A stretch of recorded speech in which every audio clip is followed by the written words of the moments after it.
தமிழகம் எங்கும் max gold cash for your gold. Max gold நீங்க தங்க மட்டும் இல்லைங்க, பிளாட்டினம், டைமண்ட், சில்வர், ரூபினி எதை வேணாலும் விற்கலாம். உங்களுக்கான பணம் ரொக்கமா கையிலயோ இல்லைன்னா பேங்க் அக்கௌண்ட்லயோ உடனடியாக செலுத்திடுவாங்க. மார்க்கெட் மதிப்பை விட 100 ரூபாய் ஒரு கிராமுக்கு உங்களுக்கு கூடுதலா கிடைக்கும். தமிழ்நாடு முழுக்க டோர் ஸ்டெப் சர்வீஸும் இவங்க ப்ரொவைட் பண்றாங்க. உங்களுக்கு கோல்ட விற்கணும்னா அதுக்கு ஒரே ஒரு பெஸ்ட் பிளேஸ் மேக்ஸ் கோல்டு தான். கால் 04445454545.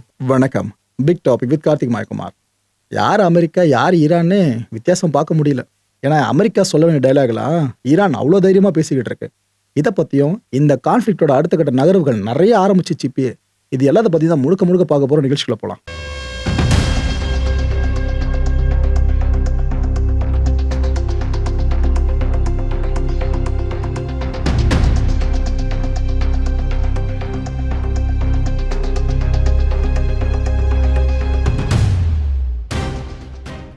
ட்ரம்ப் அறிவிச்சார்ல, இப்பயே உடனேலாம் போர் நின்றாதுப்பா, ஒரு 2-3 வாரங்கள் வரைக்கும் போகும் போர் அப்படின்னு அனௌன்ஸ் பண்ணாரு. ஆனா இதே ட்ரம்ப்போட வாய் தான் சில நாட்களுக்கு முன்னாடி சொல்லிச்சு உடனே போர் நின்றோம், ரொம்ப நாளா இழுத்துட்டு போக மாட்டோம் அப்படின்ட்டு. எந்த அளவுக்கு முரண்பாடா பேசுறாருல. சரி ரைட்டு, ஈரான் இப்ப என்ன தெரியுமா சொல்லுது, இது நீங்க போற இதுக்கப்புறம் எக்ஸ்டெண்ட் பண்ண போறீங்களா? இது வரைக்கும் அடிச்சிட்டு இருக்கிறது நாங்க எக்ஸ்டெண்ட் பண்றோம், நாங்க முடிவு பண்ண எப்போ போர் நிக்கணும்ன்றத நீங்க முடிவு பண்ணக்கூடாது. அமெரிக்கா அவமானப்படுற வரைக்கும், அமெரிக்கா இழிவடைஞ்சு நிர்கதியா நின்று வருத்தப்படுற வரைக்கும், போதும் விட்டுருங்க அப்படின்னு கெஞ்சி சரணடைகிற வரைக்கும் நாங்க உங்களை விட மாட்டோம், இந்த போரை நாங்க நிறுத்தவும் மாட்டோம்னு ஈரான் சொல்லியிருக்கு. ஆல்மைட்டி அமெரிக்கா சார்ந்து வேற எந்த நாடுனா இது போல ஸ்டேட்மெண்ட்டை வெளியிட தைரியம் வருமா மக்களே? ஈரான் பண்றாங்க பார்த்தீங்களா அந்த வேலையை. இன்னொரு பக்கம் இஸ்ரேல், அமெரிக்கா மேல இருக்க ஒட்டுமொத்த கோபத்தையும் இஸ்ரேல் மேல கட்டவிழ்த்து விட்டுருக்கு ஈரான். இப்ப மிசைல் ஒண்ணு மேல ஒன்னா வந்து விழுந்துகிட்டு இருக்கு டெல் அவீவ்ல, இஸ்ரேல் பகுதியில். இவங்களோட முக்கியமான டார்கெட் இந்த முறை ஈரானுக்கு என்ன தெரியுமா? அங்க வச்சிருக்க பில் போர்டு இருக்கு பாருங்க, இதுதான் டெல் அவீவ்ல. இதில் அவங்க என்ன தெரியுமா மென்ஷன் பண்ணியிருப்பாங்க, அமெரிக்காவும் இஸ்ரேலும் இணைஞ்சதுன்னா எதிர்த்து நிற்கிற எதிரிகள் தவிடுபடி ஆயிடுவாங்க, அவ்வளோதான். யாரா இருந்தாலும் அவங்களை காப்பாற்ற முடியாது, கடவுளே நினைச்சால காப்பாற்ற முடியாது, அந்த அளவுக்கு நாங்கள் அடிச்சு காலி பண்ணிடுவோன்னு வீராவேசமா பல வசனங்களை இந்த பில் போர்டில் வச்சிருக்காங்க இஸ்ரேலில், அந்த டெல் அவீவ் பகுதியில். இந்த முறை ஈரான் இதையும் டார்கெட் பண்ணிக்கிட்டு இருக்கு. இது போல பில் போர்டை வச்சே பல நாட்கள் ஆயிடுச்சு. ஆனா இப்ப இந்த பிரச்சனை பெருசா இருக்குல்ல, இது போல பெருசா பேசுற வசனங்களே இருக்கக்கூடாதுன்னு ஈரான் நினைக்கிறது லிட்டரலா இங்க தெரிய ஆரம்பிச்சிருக்கு. இன்னொரு பக்கம் Jerusalem, Qatar, Kuwait, Saudi Arabia, United Arab எமிரேட்ஸ்னு இத்தனை பகுதிகளிலையும் ஈரான் ஒரு வழி ஆக்கிட்டு இருக்கு. குட் ஃப்ரைடே சார்ந்து உலக மக்கள் கடவுளை நினைச்சிட்டு இருக்க இந்த நேரம் ஜெருசலேம் சார்ந்து அட்டாக் பண்ணியிருக்காங்க பாத்தீங்களா. இது என்னன்னு சொல்றது? அதுவும் ஈரானோட அந்த மிசைல்ஸ் இருக்கு பாருங்க, எப்படி தெரியுமா வருது, கிட்டத்தட்ட குரூப்ல டூப் மாதிரி தான். அதாவது ஒரு 4-5 பளிச்சுன்னு தெரியற மாதிரி இருக்கு அப்படின்னு ஆப்ஜெக்ட்ஸ், அதெல்லாம் பொறுமையா லேண்ட் ஆகிற மாதிரி காட்டுது. சடனா ஒன்று அங்கிருந்து வந்து அடிக்குதுங்க. ஒரு 4-5 இப்படி பொறுமையா வர்றப்ப திடீர்னு ஒன்று அங்கிருந்து வந்து ஹிட் பண்ண எப்படி இருக்கும், எப்படி இன்டர்செப்ட் பண்ண முடியும் அவ்வளோ ஈஸியா? இது போல ஸ்ட்ராட்டஜிலாம் ஃபாலோ பண்ணிட்டு இருக்காங்க. அந்த காட்சியை பாருங்களேன்.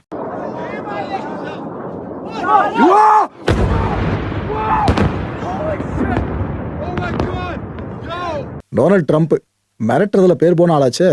அவர் தான் அனௌன்ஸ் பண்ணிட்டார்ல, 3 வாரங்கள் போர் நீடிக்கும், இது வரைக்கும் அடிக்காத அடி அடிச்சு ஈரானை புலகர் அப்படின்னு சொல்லிட்டார்ல.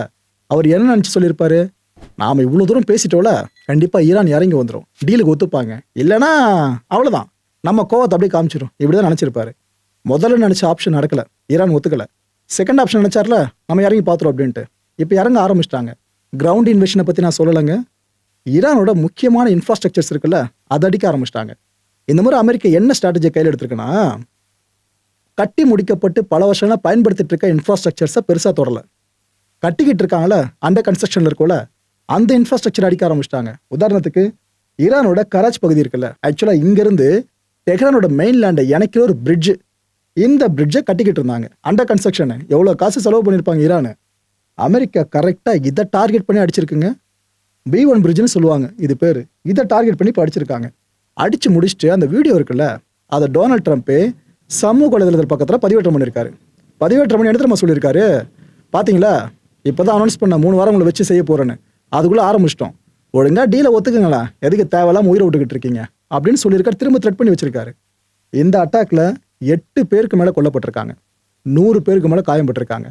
அட்டாக் பண்ணவங்களே அது வீடியோ எடுத்து போடுறாங்கனாக்கா, சர்வதேச அமைப்புகள் என்னென்ன பண்ணிக்கிட்டு இருக்கோம், ஐநா என்ன பண்ணிட்டு இருக்கோம்.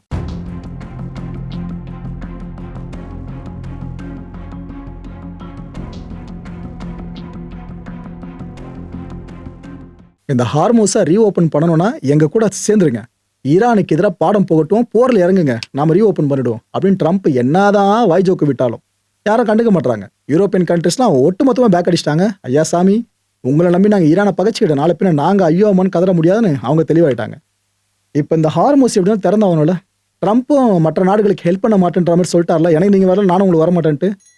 இப்போ பிரிட்டன் என்ன பண்ணியிருக்கு, சரி ட்ரம்ப்பை விட்டுருங்க, நாமெல்லாம் இந்த ஹார்மோஸால் பாதிக்கப்பட்ட நாடுகள் இருக்குல்ல, நாம ஒரு டீமை ஃபார்ம் பண்ணுவோம், பேசுவோம், அமைதி பேச்சுவார்த்தை மூலமா அந்த ஹார்மோஸை ரீஓப்பன் பண்ண வைப்போமே அப்படின்னு முடிவெடுத்திருக்காங்க.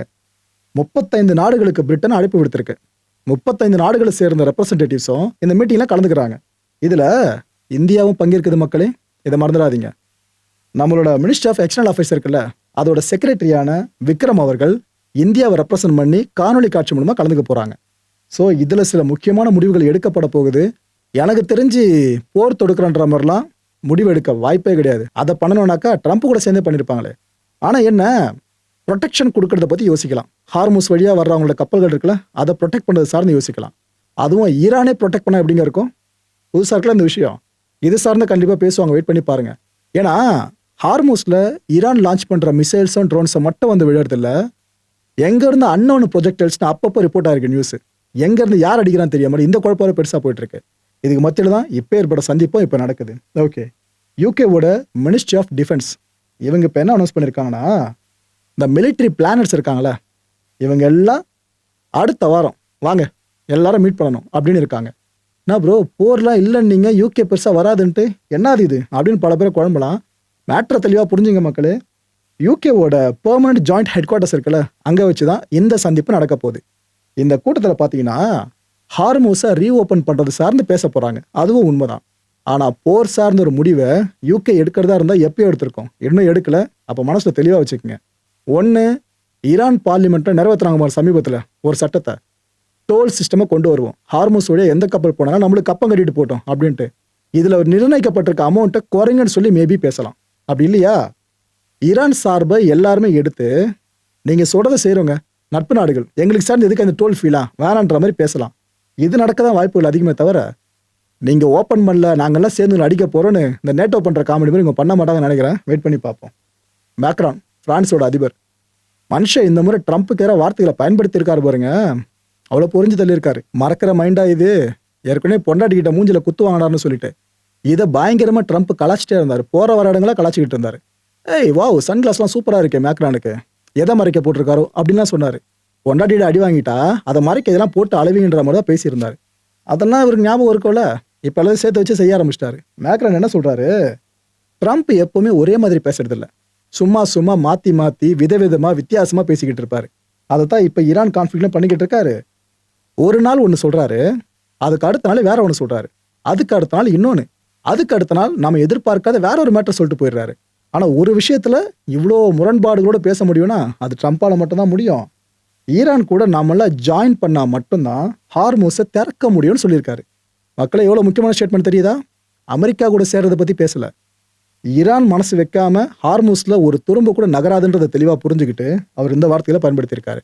இதுதான் முதல்லே சொன்னேன், யார் அமெரிக்கா யார் ஈரான்னு தெரியல பவர்ஃபுல்னஸில். Okay, Jewish Passover, good ஃப்ரைடேன்னு சொல்லிட்டு உலகம் முழுக்க கடவுளை எல்லாருமே நினச்சிக்கிட்டு இருக்க இந்த நேரத்தில் யூதர்களும் பாஸ் ஓவர் ஆரம்பிச்சிட்டாங்க.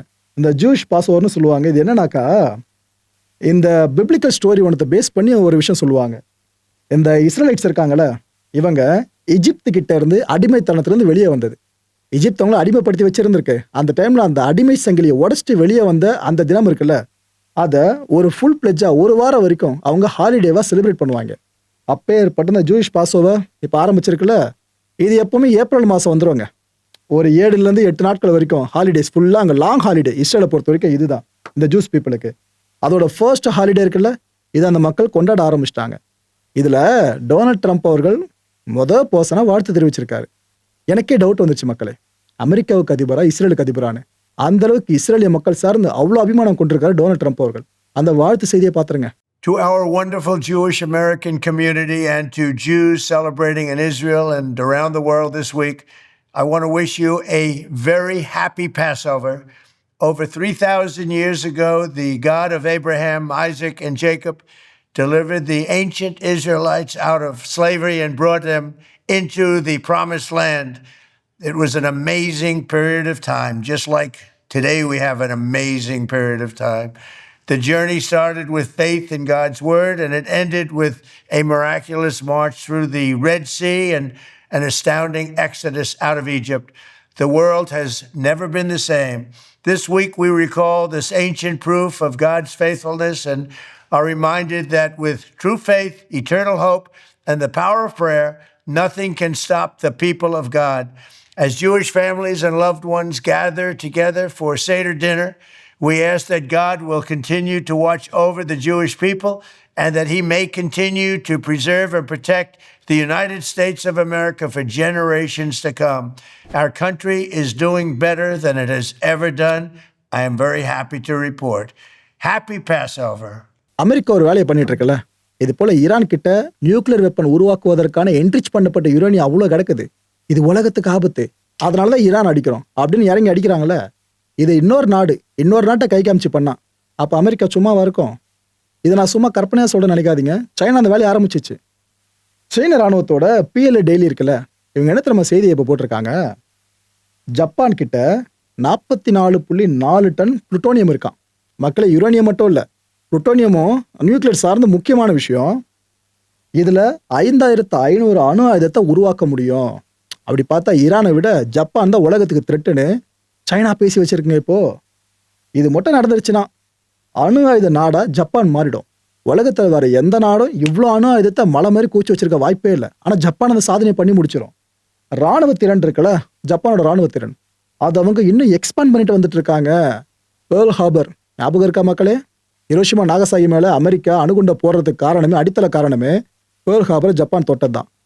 அப்பேற்பட்ட ஜப்பானும் அமெரிக்கா வந்து இப்போ ரொம்ப உற்ற நட்பு நாடுகளாக இருக்காங்க. சீனாவோட கண்ணை அது உறுத்திக்கிட்டே இருக்கு ஒரு முறையும். சைனா எங்கே திருப்பி விட்டுருக்காங்க பார்த்தீங்களா? இப்போ நீங்கள் ஈரான் சார்ந்த ஒரு விஷயம் பண்ணுறீங்களே, இதைத்தான் ஜப்பான் பண்ணுதுனாக்கா அப்போ நாங்கள் உள்ள இறங்கலாமா? இதைத்தான் அவங்க கேட்குற கேள்வியாக இருக்குது. புதுசாக ஆரம்பிச்சு விட்ருக்காங்க, இது எங்கே போய் முடிய போதும்? இதுக்கு மத்தியில் எப்ஸ்டீன் ஃபைல்ஸு, நாம் இதை பேசி ரொம்ப நாட்கள் ஆயிடுச்சுல. பில்கேட்ஸ் அறக்கட்டளை இருக்குல்ல, இந்த கேட்ஸ் ஃபவுண்டேஷன், இதுக்கு வாரன் பஃபட் அவர்கள் ஹியூஜான அமௌண்ட்டை கொடுப்பாருங்க. ஃபண்டிங், நிதி உதவின்னு சொல்லி கொடுப்பாப்புல. 2006 வருஷத்துலேருந்து கிட்டத்தட்ட 4 லட்சம் கோடி ரூபாவை அந்த மனுஷன் நிதி உதவியாக வழங்கியிருக்காரு கேட்ஸ் ஃபவுண்டேஷனுக்கு. சமீபத்தில் எப்ஸ்டீன் ஃபைல்ஸில் பில்கேட்ஸோட பேர் வந்துச்சுல. அவரோட முன்னாள் மனைவியே பில்கேட்ஸை வச்சு செய்ய ஆரம்பிச்சாங்களா? பில்கேட்ஸ் போகிற இடங்களில் ஃபுல்லாக இந்த கேள்வியை கேட்டாலே, ஏங்க எப்ஸ்டீன் இவ்வளோ மோசமானு தெரியாதுங்க, அந்த தீவுக்கு நான் போனதே இல்லைங்க, நான் இதெல்லாம் பண்ணதே இல்லைன்னு அவர் மறுத்துக்கிட்டே இருந்தார். கடந்த பிப்ரவரியில இருந்து பில்கேட்ஸ் கிட்ட பேசுறத வாரன் பஃபட் நிறுத்திட்டு இருக்காரு. பேச்சுவார்த்தை வேணாம்பா, இவ்வளோ மோசமானவனு இருக்க போல இருக்குன்னு அவர் நினைச்சு ஒதுங்க ஆரம்பிச்சுட்டு இருக்காரு. இப்போ அதோட அப்டேட் என்ன தெரியுமா? இனிமே இந்த கேட்ஸ் ஃபவுண்டேஷனுக்கு நான் காசு கொடுக்க மாட்டேன், நான் ஃபண்டிங்கே பண்ண மாட்டேன்னு வாரன் பஃபட் அனௌன்ஸ் பண்ணியிருக்காரு. எப்ஸ்டீன் ஃபைல்ஸ் இன்னும் ஓஞ்சி போல மக்களே, இன்னும் உயிர் போட தான் இருக்கு. இந்த கான்டென்ட்டை பொறுத்திருக்கு நாமெல்லாம் சிந்திக்க வேண்டியது ஒரே ஒரு விஷயம் தான். உலகத்தோட ராஜாவா பஞ்சாயத்து தலைவனா அமெரிக்கா இருக்குல்ல, இதே மாதிரி மத்திய கிழக்கோட ராஜாவா பஞ்சாயத்து தலைவனா இஸ்ரேலை உருவெடுக்க வைக்கிறதுக்காக தான் இந்த போர் நடந்துகிட்டு இருக்கா. அப்படி இல்லைன்னா வேற ஒன்றத்தை நாம மறக்கிறதுக்காக இப்போ இந்த வார அடுத்தடுத்த நாட்கள் எக்ஸ்டெண்ட் பண்ணி கொண்டு போயிட்டு இருக்காங்களா? அந்த வேற ஒன்று என்னவா இருக்கும்? அடுத்த நிகழ்ச்சி சந்திக்கலாம். நன்றி, வணக்கம். தமிழகம் எங்கும் max gold, cash for your gold. Max gold நீங்க தங்க மட்டும் இல்லைங்க, பிளாட்டினம், டைமண்ட், சில்வர், ரூபினி எதை வேணாலும் விற்கலாம். உங்களுக்கான பணம் ரொக்கமா கையிலயோ இல்லைன்னா பேங்க் அக்கௌண்ட்லயோ உடனடியாக செலுத்திடுவாங்க. மார்க்கெட் மதிப்பை விட 100 ரூபாய் ஒரு கிராமுக்கு உங்களுக்கு கூடுதலாக கிடைக்கும். தமிழ்நாடு முழுக்க டோர் ஸ்டெப் சர்வீஸை இவங்க ப்ரொவைட் பண்றாங்க. உங்களுக்கு கோல்டை விற்கணும்னு அதுக்கு ஒரே ஒரு பெஸ்ட் பிளேஸ் மேக்ஸ் கோல்டு தான். கால் 04445454545. என் அன்பார்ந்த மாயம் ஸ்டுடியோஸ் நேயர்களே, மாயம் பக்தின்னு ஆன்மீகத்துக்காக பிரத்யேகமா ஒரு சேனலை கொண்டு வந்திருக்கோம். மறக்காம சப்ஸ்கிரைப் பண்ணி அந்த சேனலுக்கு உங்களோட ஆதரவை மனப்பூர்வமாக தெரிவிங்க. வணக்கம் மாயம் ஸ்டுடியோஸ் நண்பர்களே. மாயம் ட்ரெண்ட்ஸ் அப்படின்ற ஒரு புதிய ஃபேஸ்புக் பேஜை ஓப்பன் பண்ணியிருக்கோம். நீங்கள் யூடியூப்பில் பார்த்துட்டு இருக்கீங்களா நம்மளோட கான்டென்ட்ஸ்லாம், இதெல்லாம் விட ஒரு படி மேலே ரொம்ப கிறிஸ்பாகவும் ரொம்ப சூப்பராகவும் நிறைய கான்டென்ட்ஸ் உங்களுக்கு இந்த பேஜில் காத்துட்ருக்குங்க. ஸோ உடனடியாக ஃபேஸ்புக் பிளாட்ஃபார்ம் போங்க, மாயம் ட்ரெண்ட்ஸ்னு டைப் பண்ணி சர்ச் பண்ணி நம்ம பேஜை ஃபாலோ பண்ணுங்கள். அப்படியே நம்ம சேனலையும் நீங்கள் சப்ஸ்கிரைப் பண்ணிட்டீங்க அப்படின்னா இன்னும் நிறைய புது கான்டென்ட்ஸை உங்களுக்காக ப்ரொடியூஸ் பண்ணி கொடுத்துக்கிட்டே இருப்பாங்க. நீங்கள் பண்ணுற ஒவ்வொரு சப்ஸ்கிரிப்ஷனும் எங்களுக்கு பெரிய மோட்டிவேஷனாக அமையும்.